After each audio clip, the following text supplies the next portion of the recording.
यावल तालुक्यात गेल्या 2 दिवसापासून मुसळधार पाऊस होत आहे.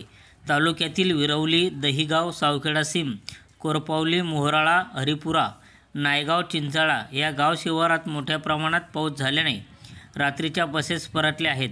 तर सावखेडा सीमजवळील बोनक नदीचा रस्ता खचल्याने बस सेवा बंद झाली आहे. या नदी पात्रात पुलाचे काम सुरू आहे.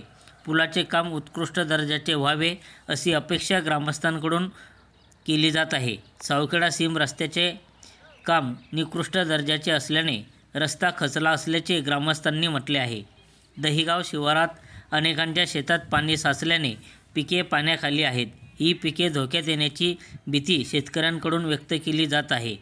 प्राथमिक आरोग्य केंद्रांची संरक्षण भिंतीचे काम निकृष्ट दर्जाचे असल्याने पावसात भिंत कोसळली आहे. संबंधित ठेकेदाराचा निषेध करीत ग्रामस्थांकडून संताप व्यक्त केला जात आहे.